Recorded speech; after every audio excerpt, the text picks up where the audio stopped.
ये एक ऐसा टार्डिग्रेड है जिसके अंदर हजारों वायरस मौजूद है। अगर इसे थोड़ा सा भी छू लिया तो हजारों जानलेवा बीमारियां हो जाएंगी। बाकी लोग तो इसे देखकर ही दूर भाग जाते हैं, लेकिन जैसे ही मेरी नजर इस पर पड़ी मेरी आंखें चमक उठी और फिर सबके हैरान चेहरों के सामने मैंने एक ही घूंट में उस टार्डिग्रेड को निगल लिया। आसपास के लोग मुझसे पूछने लगे कि क्या मैं पागल हूँ। उन्हें डर था कि इसे खाने के बाद मैं 3 डेज भी जिंदा नहीं बचूंगा, लेकिन मैं बस एक ठंडी मुस्कान के साथ चुप रहा, क्योंकि कुछ ही घंटों में बीमारी म्यूटेशन इवेंट शुरू होने वाला था। उसके बाद अनगिनत मॉन्स्टर पूरे ब्लू स्टार पर हमला कर देंगे। आम इंसानों के पास इन मॉन्स्टर से लड़ने की कोई ताकत नहीं होगी, लेकिन जो लोग पहले से किसी बीमारी से जूझ रहे थे वो तुरंत ताकतवर बन जाएंगे। शरीर में जितनी ज्यादा और गंभीर बीमारियां होंगी, अवेकनिंग के बाद ताकत उतनी ही खतरनाक होगी। जैसे कुछ लोगों को पिंक आई की बीमारी थी, अवेकनिंग के बाद उनकी आंखों से डिस्ट्रक्टिव लेजर निकलने लगे। वो सीधे होमलैंडर की तरह बन गए, जो किसी के सामने नहीं झुकते। लियू शी ग्रुप की लियू रुआन पहले से ही एक बेहद रेयर जेनेटिक बीमारी से पीड़ित थी। उसके पिता लियू काइलोंग ने पूरी दुनिया छान मारी, लेकिन उसका इलाज नहीं मिला। लेकिन किसे पता था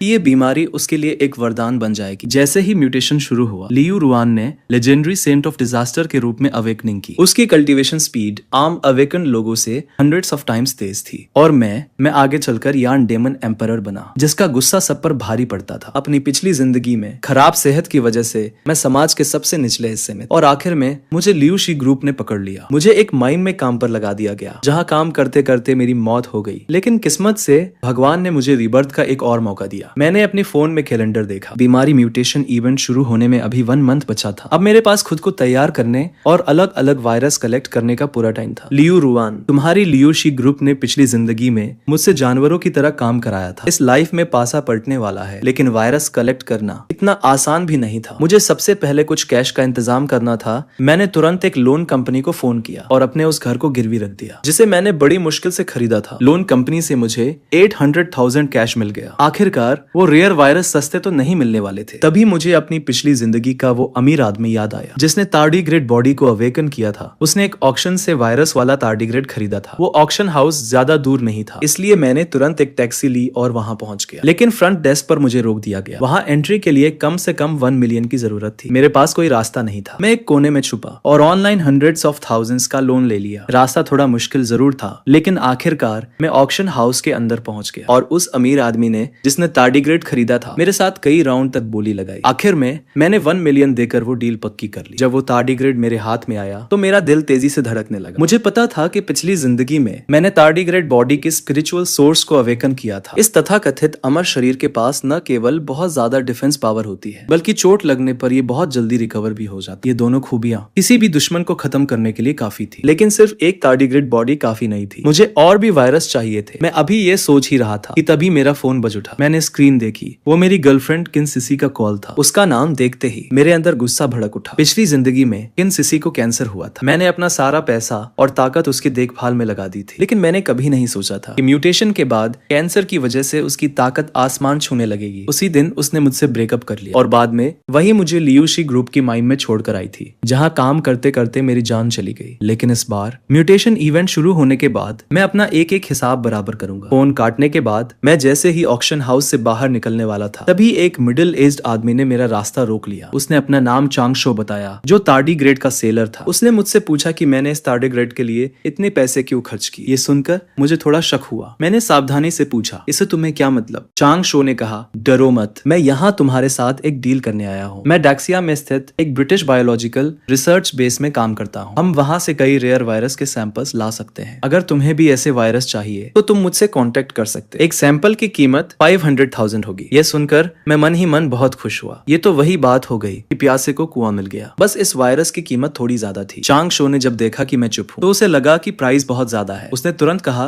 300,000 भी हो सकता है। मुझे समझ आ गया कि ये उसकी आखिरी लिमिट थी। मैंने पूछा, तुम्हारे बेस पर कितने तरह के वायरस हैं? उसने बताया, लगभग 100 के करीब। मैंने कहा, मुझे हर एक की एक कॉपी चाहिए, क्या तुम ला सकते हो? उसने जवाब दिया, कोई बड़ी बात नहीं है, मेरे पास इसके तरीके हैं, बस तुम्हें आधा डिपॉजिट पहले देना हो। मैंने कहा, ठीक है, और फिर मैंने उसे वीचेट पर ऐड कर लिया। लेकिन उसके जाने के बाद मेरी टेंशन फिर बढ़ गई। इतने सारे वायरस के लिए मुझे कम से कम 30 मिलियन की जरूरत थी। सिर्फ लोन लेकर इतना बड़ा अमाउंट जुटाना नामुमकिन था। तभी मुझे अचानक एक बात याद आई। पिछली जिंदगी में जब मैं माइन में था, मैंने सुना था कि लियू शी ग्रुप पागलों की तरह Tian Shan snow lotus collect करके उन्हें नष्ट कर रहा था। क्या तियान शान स्नो लोटस से लियू रुयान को कोई खतरा था, या फिर म्यूटेशन से पहले Tian Shan snow lotus Liu रुयान की जेनेटिक बीमारी को ठीक कर सकता? अगर ये खबर सच थी तो मेरे 30 मिलियन का जुगाड़ हो चुका था। अगर मैं ये खबर लियू शी ग्रुप को बेच दूं तो पैसों की कोई कमी नहीं होगी। लियू रुयान, पिछली जिंदगी में तुम्हारी लियू शी ग्रुप ने मुझे मार डाला था, लेकिन अगर इस बार मैंने तुम्हें सच में ठीक कर दिया तो तुम्हारी वो सबसे बड़ी ताकत हमेशा के लिए खत्म हो जाएगी। क्या तुम इसके लिए भी मुझे थैंक्स कहोगी? अगले दिन मैं लियू काइलोंग के ऑफिस पहुंचा। मैंने व्हील चेयर पर बैठी लियू रुयान को देखा। उसका खूबसूरत चेहरा और वो कमजोर शरीर पिछली जिंदगी की भयानक रुयान मोदी से बिल्कुल अलग था। पिछली जिंदगी में डोंगहाई सिटी के ऊपर आसमान से अचानक एक गोल चीज गिरी थी। उसे हासिल करने के लिए कई ताकतवर लोग आपस में भिड़ गए, लेकिन आखिरकार लियू रुयान ने अपनी होली बॉडी ऑफ डिजास्टर के दम पर उन सभी योद्धाओं के बीच एक खूनी जंग लड़ी और उस ट्रेजर को अपने कब्जे में ले लिया। उस ट्रेजर को हासिल करने के बाद उसने डोंगहाई सिटी के हर एक जिंदा इंसान को बेरहमी से मार डाला। उसने सबको खत्म कर दिया। यही वजह थी कि उसे मोदी का टाइटल मिला। लेकिन अब अगर मैं इस औरत को ठीक कर दूं तो ये दुनिया के भले के लिए ही होगा। इस वक्त लियू काइलोंग मुझे ऊपर से नीचे तक देख रहा था। उसने पहले ही मेरी सारी इन्फॉर्मेशन निकाल ली थी, बिना किसी बैकग्राउंड वाला एक आम इंसान। अगर ये रुयान की बीमारी के शुरुआती दिन होते तो वो मुझे कभी उसके पास भी न भटकने देता, लेकिन अब उसके पास कोई रास्ता नहीं था सिवाय इसके कि वो मुझे एक मौका दे। उसने पूछा, तुम मेरी बेटी का इलाज कैसे करोगे? मैंने कहा, मिस्टर लियू, अगर मेरा तरीका काम कर गया तो आपको मुझे वो 100 मिलियन का इनाम देना होगा। उसने जवाब दिया, मेरे पास पैसों की कोई कमी नहीं है, लेकिन मुझे डर है कि तुम इसे लेने के लायक भी हो या नहीं। मैंने कहा, आपकी बेटी की बीमारी का इलाज तियान शान स्नो लोटस से हो सकता है। उसने हैरान होकर पूछा, क्या सच में? तियान शान स्नो लोटस की बात सुनकर हालांकि लियू काइलोंग थोड़ा कंफ्यूज था, फिर भी उसने अपने सेक्रेटरी से इसे तुरंत तैयार करने को कहा। जब तक दवा उबल रही थी मैं सामने बैठी रुयान को ध्यान से देख रहा। मैंने कभी नहीं सोचा था कि पिछली जिंदगी की वो खूंखार रुयान अवेकनिंग से पहले इतनी शांत और मासूम दिखती थी। लियू काइलोंग को मेरा इस तरह उसकी बेटी को देखना पसंद नहीं आ रहा। उसके अंदर गुस्सा बढ़ने लगा। उसने मन ही मन सोचा, अगर इस तियान शान स्नो लोटस ने काम नहीं किया तो मैं तुम्हें जिंदा नहीं छोड़ूंगा। ठीक उसी वक्त secretary Tian Shan snow lotus लेकर कमरे में आया। जैसे ही लियू रुयान ने वो दवा पी, उसका वो दाहिना हाथ जो काफी समय से पूरी तरह बेजान था अचानक थोड़ा सा हिलने लगा। ये देखकर लियू काइलोंग की आंखें फटी की फटी रह गई। ये तो चमत्कार था। मुझे उम्मीद नहीं थी कि ये सच में काम कर जाएगा। मिस्टर लियू, चूंकि मेरा ट्रीटमेंट मेथड असरदार रहा है तो मिस्टर लियू काइलोंग, क्या मैं वो 100 मिलियन युआन ले सकता हूँ? मैं यह जरूर करूंगा। मिस्टर झो के कार्ड में 100 मिलियन ट्रांसफर कर दो। Okay chairman. पास खड़ी लियू रुयान ने भी मेरे प्रति अपना शुक्रिया जताया। ये सुनकर मैं मन ही मन मुस्कुराया। जब मौका आएगा तब शायद तुम मुझे मारना चाहोगे। और तभी मेरे मोबाइल पर एक मैसेज आता है, 100 मिलियन मेरे अकाउंट में क्रेडिट हो चुके थे। अपना बैंक बैलेंस देखकर मेरी खुशी का ठिकाना नहीं रहा। मैंने उनसे कहा कि मुझे कुछ जरूरी काम है। मैं तुरंत वहां से मुड़ा और लियू काइलोंग के ऑफिस से बाहर निकल गया। ठीक 1 आवर बाद एक हाई एंड होटल में मैंने चांग शो के सामने 10 मिलियन का डिपॉजिट रख दिया। फिर मैंने उसका वर्क सर्टिफिकेट चेक किया, ये कंफर्म करने के लिए कि वो सच में एक एक्सपेरिमेंटर ही था। मैंने उससे कहा कि मैं तुम्हें 2 डेज का टाइम देता हूँ, उसके बाद मैं पूरा पेमेंट कर दूंगा और तुम मुझे यही माल डिलीवर कर दे। मैंने उससे ये भी कहा कि वो उन 100 वायरसों को एक ही टेस्ट ट्यूब में डाल दे। आखिर वायरस कोई मजाक नहीं होते। अगर उन्हें निगलने के बाद बीमारी म्यूटेशन इवेंट शुरू होने से पहले ही मौत हो गई तो सब कुछ वेस्ट हो जाएगा। चांग शो मेरी ये बात सुनकर थोड़ा कंफ्यूज था, लेकिन फिर भी वो तुरंत राजी हो गया। उसके लिए जब तक पैसा मिल रहा था उसे इस बात से कोई फर्क नहीं पड़ता था कि कस्टमर उसका क्या करे। चांग शो को अलविदा कहने के बाद मेरा दिल जोरों से धड़कने लगा। इन वायरसों और आने वाले बीमारी म्यूटेशन इवेंट के साथ मैं चाहे कुछ भी हो जाए एक बेहद ताकतवर इंसान बन सकता हूँ। लेकिन मैं इतने से ही सेटिस्फाइड नहीं था। आखिरकार पिछली जिंदगी में लियू रुआन जैसी ताकतवर हस्ती भी मेरे सामने कुछ नहीं थी। मेरे पास 100 से ज्यादा वायरस है, पर दुनिया पर राज करने के लिए ये काफी नहीं है। अब जब मेरा रिबर्थ हो चुका है तो या तो मैं कुछ नहीं करूंगा या फिर दुनिया का सबसे ताकतवर इंसान बनकर दिखाऊंगा, वरना इतने बड़े मौके को गंवाना एक बहुत बड़ा वेस्ट होगा। कुछ देर सोचने के बाद मैंने कुछ न्यूक्लियर वेस्ट वाटर हासिल करने का फैसला किया। वो चीज बेहद जहरीली होती है और शायद उसका कुछ जादुई असर देखने को मिले। 2 डेज पलक झपकते ही बीत गए। पिछले कुछ दिनों में मैंने न सिर्फ कुछ इंडस्ट्रियल वेस्ट वाटर इकट्ठा किया बल्कि ऑनलाइन काफी पैसे खर्च कर चोरी छिपे मंगाया गया न्यूक्लियर वेस्ट वाटर भी खरीद लिया। अब मुझे बस उन 100 वायरसों के आने का इंतजार था। मैं अभी ये सोच ही रहा था कि चांग शो का कॉल आया। 2 आवर्स बाद चांग शो वादे के मुताबिक उसी होटल में आ गया। उसने बहुत ही सावधानी से अपनी जेब से एक बॉक्स निकाला। उसने कहा, तुम्हारी रिक्वेस्ट के मुताबिक मैंने हमारे रिसर्च रिसर्च बेस के सभी 105 म्यूटेटेड वायरसों को इसमें डाल दिया है और इस यूएसबी में इन सभी 105 वायरसों की पूरी डिटेल्स है। इसे संभाल कर रखना, अगर ये खो गई तो मुझे ये दोबारा कहीं से नहीं मिलेगी। मैंने उस यूएसबी फ्लैश ड्राइव को पूरी तरह इग्नोर किया और सीधे बॉक्स में रखी टेस्ट ट्यूब को देखने लगा। मैंने देखा कि उसके अंदर हल्के नीले रंग का लिक्विड था। वो देखने में बिल्कुल भी खतरनाक नहीं लग रहा, लेकिन असल में इसकी एक बूंद भी किसी को सीधे आसमान पर पहुंचा सकती थी। चांग शो ने देखा कि मैं काफी देर से बिना कुछ बोले बस उस टेस्ट ट्यूब को घूर रहा हूँ। वो खुद को रोक नहीं पाया और उसने 2 बार खासा, देखो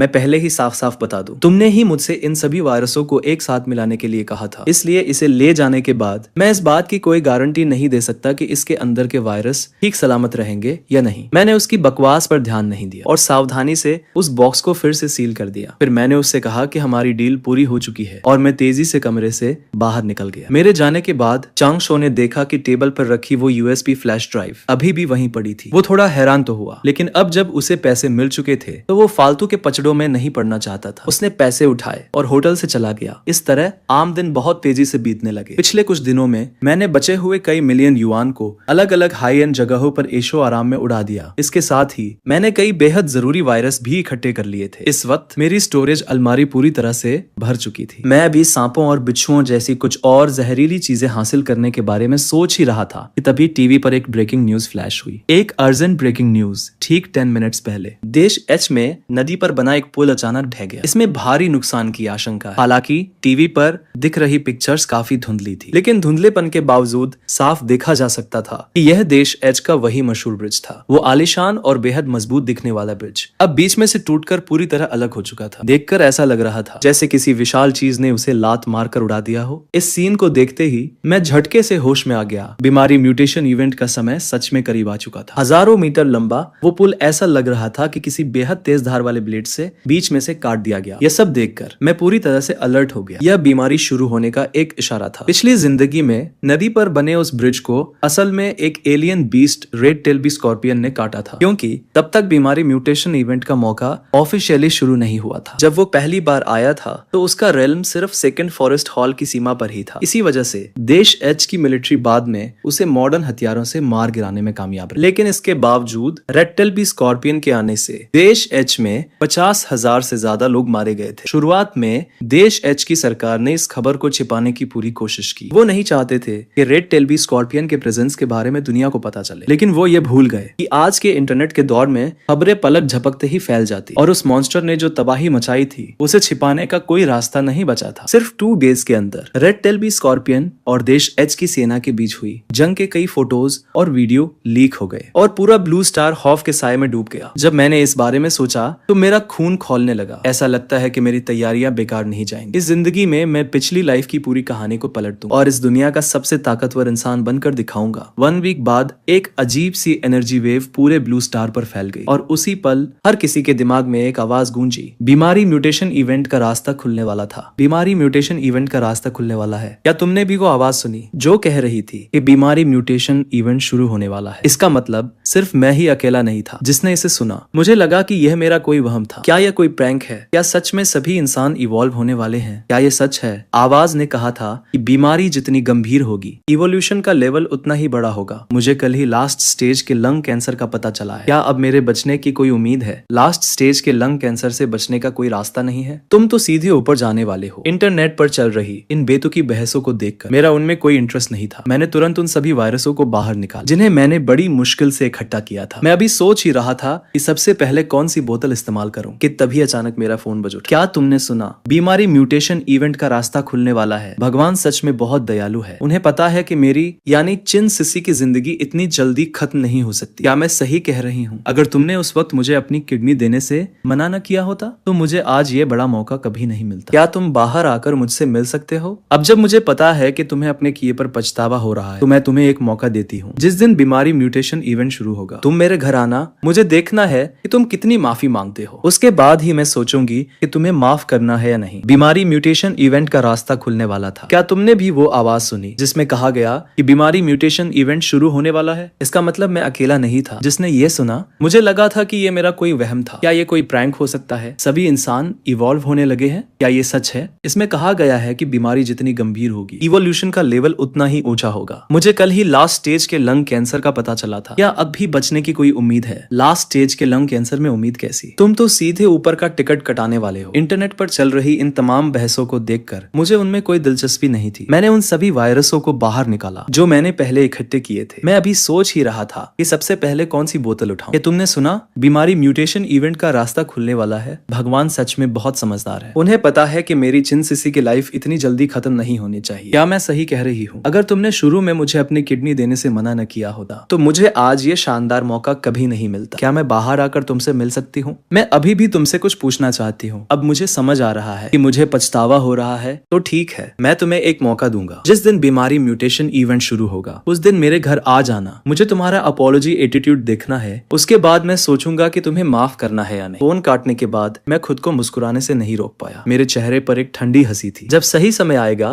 तब चिन सिसी तुम्हें पता चलेगा कि असली ताकत क्या होती है। वो कौन है जिसके सामने सबको झुकना पड़ता है। जहाँ एक तरफ चिन सिसी इस बात से बेहद खुश थी, वही दूसरी तरफ लियू रुयान इस वक्त गुस्से से पागल हो रही थी। यह बीमारी म्यूटेशन इवेंट अचानक कैसे शुरू हो सकता है? अभी तो मेरी बीमारी सिर्फ 40% ही ठीक हुई है। क्या इसका मतलब ये नहीं कि हमारी ताकत बहुत कम हो जाएगी? ये सब उस झोलुओ की वजह से हुआ है। मैं उसे जिंदा नहीं छोड़ूंगी, चिंता मत करो। ये झोलुओ सिर्फ एक नॉर्मल और हेल्दी इंसान है। जब बीमारी म्यूटेशन इवेंट शुरू होगा तो हमारे पास उससे निपटने के बहुत सारे तरीके होंगे। दूसरी तरफ मैं टेबल पर रखे वायरस को देख रहा था और गहरे विचारों में खोया हुआ था। 1 महीने के बाद वायरस एक अलग ही लेवल पर म्यूटेट हो चुका। ट्यूब के अंदर का वो ब्लू लिक्विड अब पूरी तरह से ब्लैक हो चुका था और उस ब्लैक लिक्विड के अंदर कुछ अजीब सा तैरता हुआ साफ देखा जा सकता। इन 100 टाइप्स के म्यूटेटेड वायरस के अलावा मैंने कई तरह के छोटे बड़े खतरनाक टॉक्सिक सब्सटेंस भी कलेक्ट किए थे, लेकिन इन सब चीजों को पहले आपस में मिक्स करना होगा, वरना अगर पिछली बार जैसा ही कुछ हुआ तो मुझे डर है कि मैं 2.5 मिनट से ज्यादा सरवाइव नहीं कर पाऊं और समय के साथ मेरा खेल खत्म हो जाए। जल्द ही बीमारी म्यूटेशन इवेंट का काउंटडाउन अपने आखिरी मिनट पर पहुंच गया। यह देखकर मैंने तुरंत उस बोतल को उठाया जिसमें 100 टाइप्स के वायरस मिक्स थे। मैंने बोतल का ढक्कन खोला और उसे सीधे अपने मुंह से लगा लिया। जैसे ही वो ब्लैक लिक्विड मेरे शरीर के अंदर गया, मेरे गले में एक भयानक जलन होने लगी और तुरंत ही वो जलन मेरे पूरे शरीर में फैल गई। उस असहनीय दर्द की वजह से मैं बेहोश होने ही वाला था, लेकिन मुझे पता था कि यही सबसे क्रिटिकल मोमेंट है। अगर मैं बेहोश हो गया तो मेरी अब तक की सारी मेहनत बेकार हो जाएगी। मैंने उस भयानक दर्द को बर्दाश्त किया और एक बार फिर उस बोतल को उठाया जिसमें वेस्ट वाटर और दूसरे जहर मिक्स थे। मैं एक ही सांस में उस पूरी बोतल को पी गया। एक ऐसा दर्द जिसे शब्दों में बयां नहीं किया जा सकता मेरे पूरे शरीर में फैल गया। मेरा चेहरा सूजकर बिल्कुल लाल हो चुका था। मेरी स्किन पर जगह जगह खून के निशान उभर आए थे। मैं इस वक्त नर्क से आए किसी शैतान जैसा दिख रहा था। इसी तरह एक बेहद मुश्किल मिनट बीतने के बाद आखिरकार बीमारी म्यूटेशन इवेंट शुरू हो गया। जैसे ही काउंटडाउन खत्म हुआ, एक ब्लू एनर्जी ने मेरे पूरे शरीर को कवर कर लिया। वो सभी लोग जो पहले किसी न किसी बीमारी से जूझ रहे थे,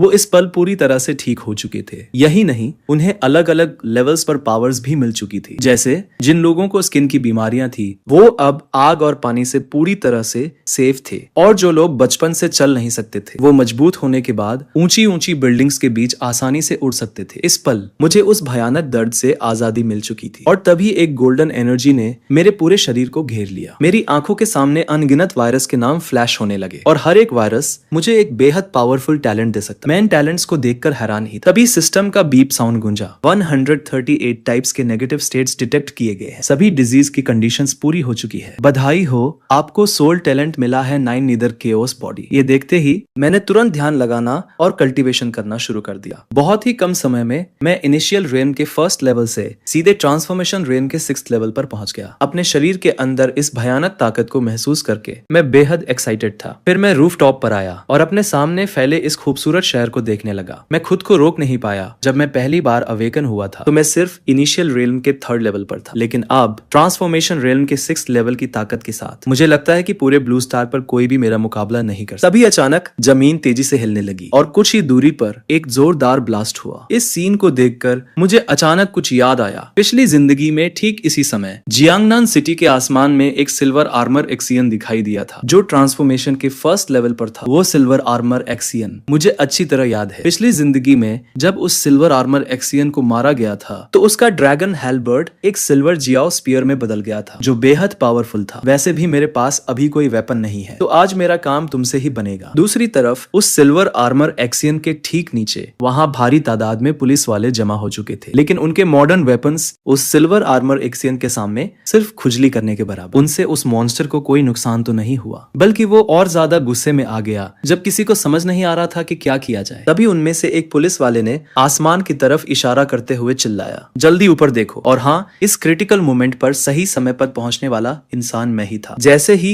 उस सिल्वर आर्मर एक्सियन की नजर मुझ पर पड़ी, उसकी आंखों में एक अजीब सा गुस्सा चमक उठा। उसने तुरंत मेरे ऊपर एक थंडरबॉल को देखकर मैंने अपने हाथ पीछे कर लिए। मेरा बचने का कोई इरादा नहीं था। जैसे ही वो थंडरबॉल मुझसे टकराया, वहां एक भयानक धमाका हुआ और चारों तरफ तबाही मचाने वाला थंडर फील्ड बन गया। सिल्वर आर्मर एक्सियन ने इस सीन को देखा और उसकी आंखों में एक जीत की चमक आ गई। लेकिन जैसे ही उसे लगा कि मैं मर चुका हूँ, वैसे ही मैं उसके सामने बिना किसी खरोंच के खड़ा हो गया। तुम्हारा ये थंडर मेरा कुछ नहीं बिगाड़ सकता। ये देखकर वो सिल्वर आर्मर एक्सियन पूरी तरह से शॉक में रह गया। अब चुपचाप यही रुको और मेरा नया वेपन बन जाओ। मैंने तुरंत अपनी स्पिरिचुअल एनर्जी को इकट्ठा किया और उसकी तरफ एक जोरदार वार किया। अगले ही पल उस सिल्वर आर्मर एक्सियन के साइज का एक बहुत बड़ा पाल्म प्रिंट हवा में बना और पलक झपकते ही वो सीधे जाकर उस सिल्वर आर्मर एक्सियन के शरीर से टकरा गया। उस एक ही वार से वो सिल्वर आर्मर एक्सियन सीधे जमीन पर आ गिरा। उसका विशाल शरीर सीधे स्कूल के प्लेग्राउंड से टकराया, जिससे वहां एक बहुत बड़ा गड्ढा बन गया। इस सीन को देखकर वहां खड़े सभी लोग दंग रह गए। उन्हें यकीन नहीं हो रहा था कि कोई इंसान ऐसा भी कर सकता है। इस वक्त गड्ढे में गिरा वो सिल्वर आर्मर एक्सियन फिर से खड़े होकर मुकाबला करने की कोशिश कर रहा था, लेकिन मैं उसे कोई मौका क्यों देता। मैं सीधे हवा में उड़कर उसके ऊपर गया और उसे ऊपर से ही जकड़ लिया। जैसे ही मैंने अपनी पूरी ताकत लगाई, वो सिल्वर आर्मर एक्सियन एक शानदार स्पीयर में बदल गया। अपना नया वेपन हासिल करने के बाद मैं तुरंत अपने अपार्टमेंट वापस आ गया। अब मुझे जल्द से जल्द इस सिल्वर जियाओ स्पीयर को रिफाइन करना था, क्योंकि बहुत जल्द जियांगनान सिटी में नानशान सीक्रेट रिल्म खुलने वाला था। मुझे याद है कि मेरी पिछली जिंदगी में इस सीक्रेट रिल्म से अनगिनत खजाने निकले थे और उनमें सबसे कीमती था innate treasure 9 Yong bagua plate. जिसने भी पिछली जिंदगी में इस 9 योंग बागुआ प्लेट को हासिल किया था, दुनिया उसे गुआ जिया तियानजुन के नाम से जानती थी। इस ट्रेजर को पाने से पहले वो इनिशियल रिल्म का एक मामूली सा रुकी था, लेकिन इस सबसे पावरफुल डिफेंसिव ट्रेजर को पाने के बाद मेरी ताकत एकदम से आसमान छूने लगी थी। इस 9 यांग बागुआ प्लेट की मदद से मैं अकेले ही 5 फॉरबिडन रियल्म बीस्ट किंग्स के कंबाइंड अटैक को झेलने में कामयाब रहा था। और इस म्यूटेशन इवेंट के शुरू होने के बाद हेवन की मर्जी से कल्टीवेशन के 5 रियल्म्स तय किए गए थे, जो थे initial realm, spirit transformation realm, divine realm, soul transformation realm और फॉरबिडन रियल्म। मुझे जल्द से जल्द अपनी ताकत बढ़ानी होगी ताकि मैं उस 9 योंग बागुआ प्लेट को हासिल कर सकूं। जैसे ही मैंने अपनी स्पिरिचुअल एनर्जी को उस सिल्वर जियाओ स्पीयर के अंदर भेजा, उसके अंदर बची हुई मॉन्स्टर की बची हुई एनर्जी तुरंत नष्ट हो गई और जल्द ही मैंने सक्सेसफुली उस सिल्वर जियाओ स्पीयर को रिफाइन कर लिया। मैंने उस सिल्वर जियाओ स्पीयर को संभाल कर अपने पास रख लिया, खिड़की से बाहर छलांग लगाई और कुछ ही देर में चिन सिसी के घर पहुंच गया। चिन सिसी ने जब मुझे वहां देखा तो वो हैरान रह गई। उसे उम्मीद नहीं थी कि मैं इतना बड़ा कदम उठाने की हिम्मत करूंगा। उसने तुरंत मेरे ऊपर हमला कर दिया, लेकिन मैंने बस अपना हाथ थोड़ा सा उठाया और उसके वार को आसानी से ब्लॉक कर दिया। इस बात ने चिन सिसी को शॉक में डाल दिया। उसने कभी नहीं सोचा था कि मेरे अंदर उसका सामना करने की ताकत हो। चिन सिसी, क्या तुम्हें सच में लगता है कि तुम बहुत स्ट्रॉन्ग हो? क्या तुम्हें लगता है कि तुम इनिशियल रियल्म और स्पिरिट ट्रांसफॉर्मेशन रियल्म में बहुत स्ट्रॉन्ग हो? इम्पॉसिबल, ये इम्पॉसिबल है। तुम स्पिरिट ट्रांसफॉर्मेशन रियल्म में कैसे हो सकते? तुम एक अवेकंड कैसे हो सकते? मैंने उससे फालतू की बातें नहीं, मैंने सीधे अपने सिल्वर जियाओ स्पीयर को समन किया और एक ही झटके में उसे उसके सीने के पार कर दिया। और इसी के साथ दूसरी तरफ लियू रुयान की बीमारी भी काफी हद तक ठीक हो चुकी थी, लेकिन उसने फिर भी होली बॉडी ऑफ डिजास्टर को अवेकन कर लिया था। हालांकि अब उसकी ताकत पिछली जिंदगी के मुकाबले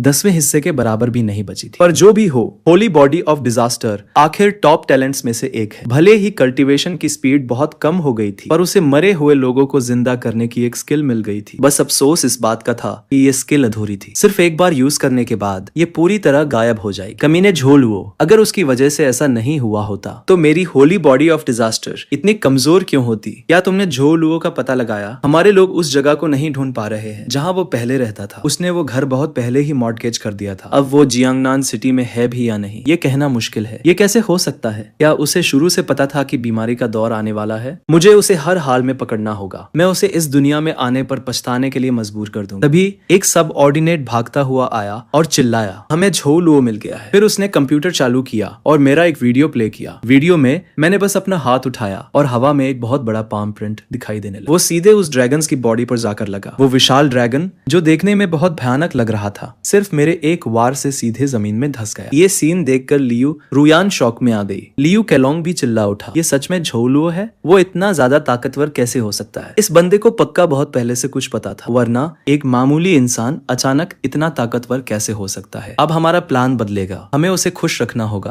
और सही मौके का इंतजार करना होगा। लियू केलोंग ने कहा। उन्हें एक आइडिया मिल चुका था। जो भी हो, वो अंदर ही अंदर थोड़ा एक्साइटेड था। लियू रुआन को यह सुनकर थोड़ा बुरा लगा, लेकिन उसके पास कोई और रास्ता नहीं था। उसने तुरंत अपनी जिद छोड़ दी। वो झों लुओ का कॉन्टैक्ट नंबर ढूंढने के लिए तैयार हो गई। मैं खुद उससे मिलने जाऊंगा। अगले दिन मैं जैसे ही बाहर निकला, मेरे फोन पे वाइब्रेशन हुआ। मैंने फोन देखा तो पता चला कि ये लियू ग्रुप से कॉल था। मेरा नाम झो लुओ है, बताइए क्या काम है? बहुत बढ़िया, आप सच में मिस्टर झो है। मेरा नाम लियू केलोंग है। मैं पिछले कुछ दिनों से आपको ढूंढ रहा था। आपने मेरी बेटी का जो इलाज किया, मैं उसका एहसान चुकाना चाहता हूँ। शुक्र है आप मिल गए। मिस्टर लियू, आप मेरा एहसान कैसे चुकाना चाहते हैं? जो लुओ जी, हमारे लियू ग्रुप पर आपका इतना बड़ा एहसान है कि मैं फोन पर इसे बयान नहीं कर सकता। मिस्टर झो, क्यों ना आप मुझे अपना एड्रेस बता दें, मैं खुद अपनी बेटी को लेकर आपसे मिलने आऊंगा। ये सुनकर मैं हैरान रह गया। मुझे उम्मीद नहीं थी कि लियू केलोंग खुद मेरे पास आएगा। फिर मैंने उसे अपने अपार्टमेंट का एड्रेस भेज दिया। जब तुम खुद चलकर मौत के मुंह में आना चाहते हो तो मैं भला क्यों मना करूं? मेरा अंदाजा बिल्कुल सही था। जो लुओ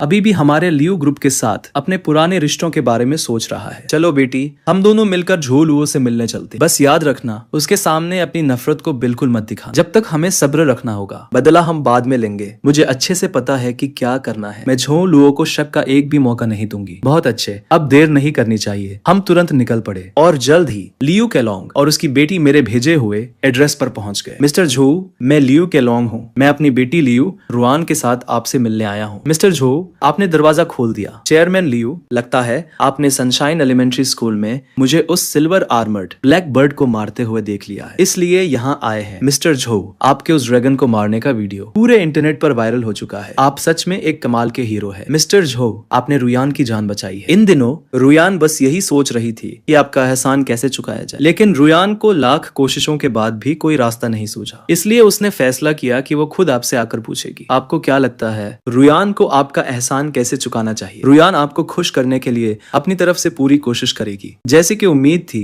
डेमन एम्परर यान से यही उम्मीद की जा सकती थी। वो अपने मकसद को पूरा करने के लिए किसी भी हद तक जा सकती है। अगर मैं एक रिबॉर्न प्लेयर नहीं होता तो क्या मैं सच में लियू रुआन के इस मासूम चेहरे के झांसे में आ जाता? वैसे जहां तक एहसान चुकाने की बात है, मुझे सच में तुमसे एक मदद चाहिए। रुआन इसे जरूर पूरा करेगी। चूंकि तुम इतनी सिंसियर हो तो मैं तुम्हें सीधे सीधे बता देता हूँ, मैं तुम्हारी जान लेना चाहता हूँ। और तभी मैंने अपने सिल्वर जियाओ स्पीयर को समन किया। लियू रुआन की हैरान आंखों के सामने मैंने एक ही झटके में उन दोनों को खत्म कर दिया। लियू रुआन, पिछली जिंदगी में तुम दोनों बाप बेटी ने अनगिनत मासूमों की जान ली थी। आज मैंने लोगों को इस मुसीबत से बचा लिया। लियू फैमिली का सफाया करने के बाद मैं अपार्टमेंट से निकलने के लिए तैयार था। बीमारी का यह दौर अभी बस शुरू ही हुआ था। बहुत से लोग अब भी इसे समझने की कोशिश कर रहे थे। मुझे इस बीच जल्द से जल्द अपनी ताकत को और बढ़ाना था, लेकिन मुझे इस बात का अंदाजा नहीं था कि मेरे जाने के कुछ ही देर बाद मरी हुई लियू रुआन की बॉडी से अचानक एक ब्लैक लाइट चमकने लगी। कुछ ही पलों में उसके सारे जख्म ठीक हो गए। लियू रुआन ने धीरे धीरे अपनी आंखें खोली। उसकी नजर सबसे पहले लियू केलोंग पर पड़ी, जो वहां बेजान पड़ा हुआ था।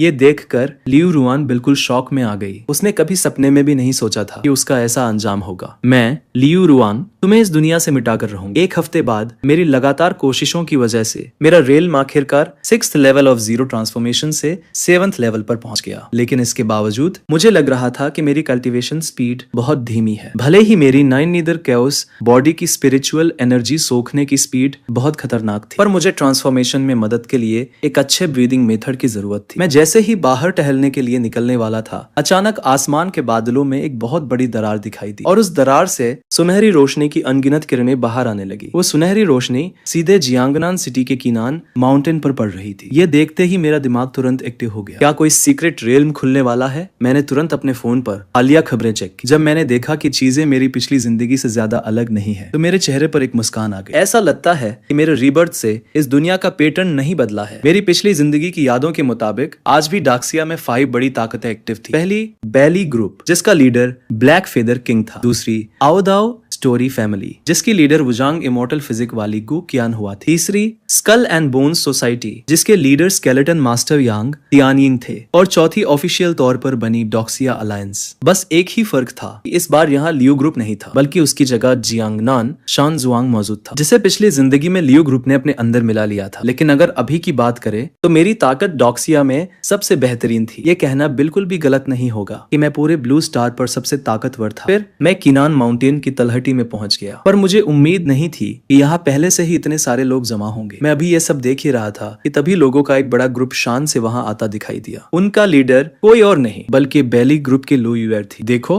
वो शायद ब्लैक फेदर किंग की बहन लू यूएर है ना? हाँ, वही है। मैंने सुना है कि ब्लैक फेदर किंग की ये अजीब बीमारी उनके खानदान में ही है। भले ही उसकी बहन की बीमारी ब्लैक फेदर किंग से थोड़ी कम है, पर फिर भी उसके पास उसकी 60% ताकत है। पिछली जिंदगी में कीनान माउंटेन के सीक्रेट रेल में बेली ग्रुप का कोई नामो निशान नहीं, पर लगता है लियो ग्रुप के खत्म होने की वजह से इस दुनिया की बीमारी ने टाइमलाइन में कुछ बदलाव कर दिए। और तभी मैंने अचानक देखा कि मेरे आसपास के सभी लोग पीछे हटने लगे। असल में बेली ग्रुप का कोई बंदा सीधे मेरी तरफ बढ़ रहा था। उनके एक सबऑर्डिनेट ने मुझे रास्ता रोकते हुए देखा तो वो मुझे वहां से हटाने के लिए आगे बढ़ा, लेकिन लू यूएर ने अपना हाथ उठाकर उसे रोक दिया। ये देखकर आसपास खड़े लोग आपस में कानाफूसी करने लगे। ये लड़का क्या कर रहा? सामने से बेली ग्रुप वाले आ रहे हैं, इसकी हिम्मत कैसे हुई उनके सामने खड़े रहने? बेली ग्रुप का रास्ता रोकने की जरूरत? ये लड़का तो गया काम से। आखिर ये किस फोर्सेस है? वो तो बस एक लोनार है। इस लड़के का ओरिजिन क्या है? मुझे उम्मीद नहीं थी कि ये इतना छोटा बच्चा होगा। मैंने बेली ग्रुप से पंगा लिया था, अब तो ये लड़का गया काम से, लेकिन लू यूएर ने मेरे खिलाफ कोई एक्शन नहीं लिया। उसने बस अपना हाथ हिलाया, वो दूसरी तरफ चली गई। ये देखकर वहां खड़े सभी लोग हैरान रह गए। लू यूएर ने सच में मुझे इतनी आसानी से जाने दिया। लेकिन तभी जब मैं वहां से निकलने वाला था, अचानक आसमान से एक फिगर उड़ता हुआ आया। वो एक स्विश के साथ लू यूएर के पास लैंड हुआ। ये रुआन यानफेंग था, जियांगान शानजुआंग का थर्ड यंग मास्टर। जियांगनान शानजुआंग से भी लोग आ रहे हैं। सिस्टर यूएर, आज आप यहाँ अकेली क्यों हैं? आपके भाई कहाँ हैं? मेरे भाई को कुछ दूसरे जरूरी काम देखने हैं, इसलिए सिर्फ मैं यहाँ आई हूँ। चलो अच्छा है, मेरी फैमिली ने मुझे यहाँ सिर्फ चेक करने के लिए भेजा। चिनान माउंटेन के क्या हालात है? अब हम दोनों हाथ मिला सकते हैं। सिस्टर यूएर, मैंने अभी अभी जो भी हुआ सब देखा। अगर इस लड़के की हिम्मत हुई आपका रास्ता रोकने की, तो क्यों न मैं इसे एक सबक सिखाऊं? मेरे भाई ने मुझे आने से पहले वार्न किया था, फालतू के पंगों से दूर रहना ही बेहतर है। इस मामले को यहीं छोड़ दो, आप फिक्र मत करो। सिस्टर यूएर, मैंने कल ही इनिशियल रेलम के 6th लेवल पर ब्रेक थ्रू किया है। हालांकि मेरी ताकत आपके भाई जितनी नहीं है, लेकिन इस छोटे लड़के को सबक सिखाना मेरे लिए कोई बड़ी बात नहीं है। मुझे लगा था मुझे थोड़ी शांति मिलेगी, लेकिन आखिर में ये मुसीबत आ ही गई। जब जियांगनान शानजुआंग का यंग मास्टर रुआन खुद मौत को दावत दे रहा, तो मुझे उसे रास्ते से हटाने में कोई दिक्कत नहीं है। अगर मैं पीछे जाऊं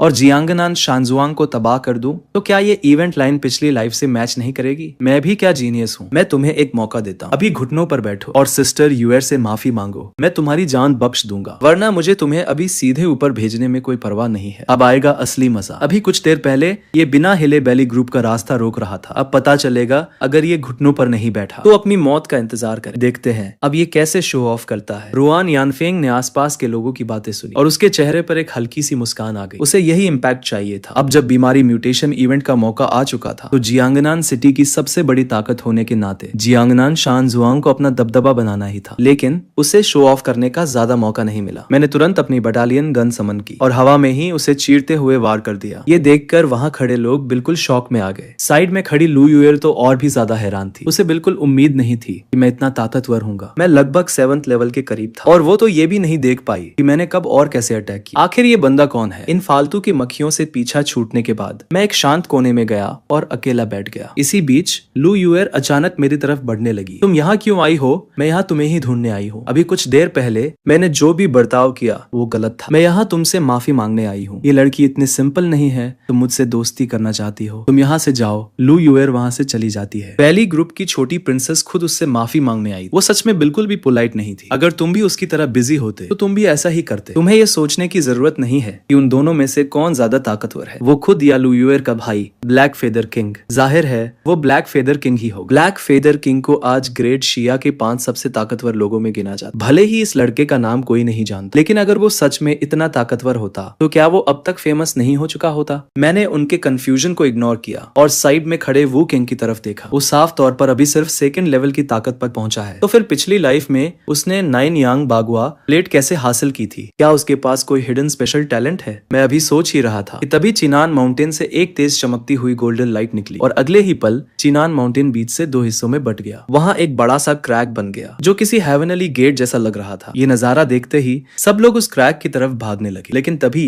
उस क्रैक के अंदर से एक उड़ती हुई परछाई बाहर आई। जब वो पास आई तब सबको समझ आया वो एक बहुत बड़ा ब्लैक पाइथन था। उसने सबसे आगे भागने वाले बंदे को एक ही बार में निगल लिया। ये खौफनाक मंजर देखकर सब लोग पीछे हटने लगे। तभी एक कद्दावर आदमी चिल्लाया, ये तो सिर्फ एक सांप है, इससे क्या डरना। उसने अपना वेपन उठाया और आगे बढ़ गया। उसने देखकर बाकी लोग भी उसके साथ हो लिए, लेकिन वो उस जायंट पाइथन के सामने टिक नहीं पाए। कुछ ही देर में उस पाइथन ने सबको बुरी तरह जख्मी कर दिया। इसी बीच लू यूएर ने अचानक अपने पंख फैलाए। पलक झपकते ही वो उड़कर पाइथन के ऊपर पहुंच गई। उसने अपने ब्लैक विंग्स से पाइथन पर वार किया और दर्जनों ब्लैक फेदर्स गोली की रफ्तार से बाहर निकले। वो सीधे उस जायंट पाइथन की तरफ बढ़े। भले ही इन फेदर्स ने पाइथन के डिफेंस को तोड़ दिया था, लेकिन इसने पाइथन को बुरी तरह गुस्सा दिला दिया। तभी उस जायंट पाइथन ने अपना सिर उठाया और सीधे लू यूएर के पंखों को चबा लिया। लू यूएर ने अपना बैलेंस खो दिया और वो सीधे आसमान से नीचे आ गिरी। वो जमीन पर बहुत जोर से गिरी। वो काफी जख्मी हो चुकी थी और उसमें लड़ने की बिल्कुल ताकत नहीं बची थी। जैसे ही वो पाइथन उसे निगलने के लिए आगे बढ़ा, तभी एक ताकतवर आदमी उसके सामने आकर खड़ा हो गया। उस आदमी के लगातार हमलों की वजह से जायंट पाइथन पीछे हटने लगा। जी हाँ, ये कोई और नहीं बल्कि चाइना अलायंस का चू हान्यून था। लेकिन इसके बावजूद वो भी उस जायंट पाइथन का मुकाबला नहीं कर पा रहा। उसके पास हेडक्वार्टर को इन्फॉर्म करके सपोर्ट बुलाने के अलावा कोई रास्ता नहीं बचा था। ये पाइथन बहुत ज्यादा ताकतवर है। सपोर्ट आने में अभी 10 मिनट लगेंगे। 10 मिनट, अगर मैं 3 मिनट भी टिक पाया तो बहुत बड़ी बात होगी। जब मुझे लगा कि ये लोग इस सिचुएशन को संभाल नहीं पाए तो मैंने अपनी बटालियन गन निकाली। मैं सीधे उस जायंट पाइथन के ऊपर कूद गया और फिर मैंने पूरी ताकत से एक जोरदार वार किया। मेरी बटालियन गन ने पल भर में उस जायंट पाइथन के सिर को ऊपर से नीचे तक चीर दिया और वो खतरनाक मॉन्स्टर एक ही झटके में ढेर हो गया। चू हान्यून ये नजारा देखकर पूरी तरह शॉक में था। उसे यकीन नहीं हो रहा था कि जिस पाइथन का वो बाल भी बाका नहीं कर पा रहा, उसे मैंने सिर्फ एक ही शॉट में मार गिराया। तभी उसे याद आया, कुछ समय पहले जियांगनान सिटी के आसमान में ईगल आर्मर्ड ब्लैकबर्ड का खात्मा भी मैंने ही किया। अब जब खतरा टल चुका था तो बाकी सब लोग पागलों की तरह उस गोल्डन क्रैक की तरफ दौड़ पड़े। सीक्रेट रेल के अंदर कदम रखते ही उन्हें वहां एक घना जंगल दिखाया और उस जंगल के ठीक बीच में एक पुरानी सी दिखने वाली टावर जैसी बिल्डिंग खड़ी थी। क्या ये वही फ्लोटिंग पगोडा है जिसके बारे में पिछली लाइफ की न्यूज में बताया गया था? टावर के अंदर जाने पर सिर्फ एक स्पाइरल सीढ़ी थी जो सीधे टॉप पर जाती थी। ये दिखने में तो नॉर्मल लग रही थी, लेकिन जैसे ही लोगों ने उस पर कदम रखा उन्हें एहसास हुआ आप जितना ऊपर जाओगे ग्रेविटी उतनी ही बढ़ती जाएगी। जरा सी चूक और आप सीधे नीचे गिर जाओगे। मैं तुरंत टावर पर नहीं चढ़ा, बल्कि मैं एक तरफ छिप गया और चुपके से वू कियान पर नजर रखने लगा। आखिरकार इस बार मेरा मेन गोल 9 यांग बागुआ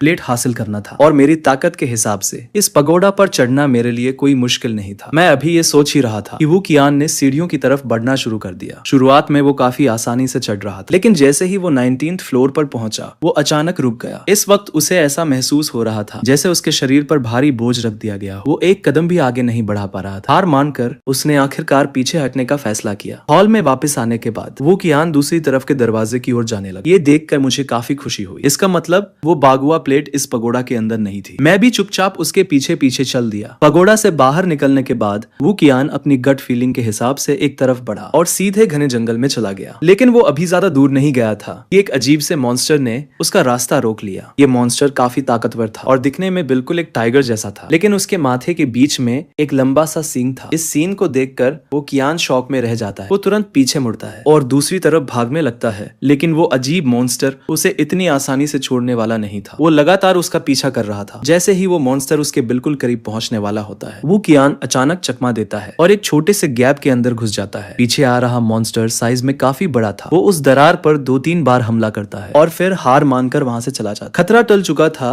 ये देखकर वो कियान गुफा की गहराई की तरफ बढ़ने लगता है। गुफा के अंदर बहुत अंधेरा था। एंट्रेंस से आ रही सूरज की कुछ किरणों के अलावा वहां रोशनी का कोई और सोर्स नहीं था। ध्यान से छानबीन करने के बाद उसे जल्द ही अंदर एक ट्रेजर मिलता है। गुफा की सबसे आखिरी दीवार के पास आधा मीटर ऊंचा एक स्टोन प्लेटफॉर्म था और उस प्लेटफॉर्म के ऊपर एक बागुआ प्लेट रखी हुई थी। ये देखकर वो कियान की खुशी का ठिकाना नहीं रहता, लेकिन जैसे ही वो उसे उठाने के लिए हाथ आगे बढ़ाता है, अचानक एक हाथ आकर उसकी गर्दन पकड़ लेता है और अगले ही पल वो पूरी तरह बेहोश हो जाता है। सॉरी, ये बागुआ प्लेट अब हमारी है। मैं आगे बढ़ता हूँ और उस बागुआ प्लेट को अपने हाथ में ले लेता हूँ। जैसे ही मैं उस बागुआ प्लेट को टच करता हूँ, धूल से ढकी वो प्लेट अचानक एक सुनहरी रोशनी से चमक उठती है। करीब 2.5 मिनट्स के बाद वो बागुआ प्लेट मुझे अपने ओनर के रूप में एक्सेप्ट कर लेती है। फिर मैं उसे ध्यान से देखने लगता हूँ। मुझे फील हो रहा था कि मेरा और उस बागुआ प्लेट का कोई गहरा कनेक्शन है, एक अजीब सा कनेक्शन। और तभी मैं उस बागुआ प्लेट को अपनी बॉडी के अंदर समाने देता हूँ। अब जब मुझे 9 यांग बागुआ प्लेट मिल चुकी थी तो अब टाइम था उस फ्लोटिंग पगोडा को ट्राई करने का। लेकिन जैसे ही मैं गुफा से बाहर पैर रखता हूँ, वही टाइगर जैसा दिखने वाला मॉन्स्टर मेरी तरफ झपट पड़ता। ये देखकर मैं तुरंत अपनी 9 यांग बागुआ प्लेट को रिलीज करता हूँ ताकि देख सकूं कि इस मैजिक वेपन वेपन में कितना दम। तभी बागुआ प्लेट पर अचानक 8 कैरेक्टर्स चमकने लगते हैं, जैसे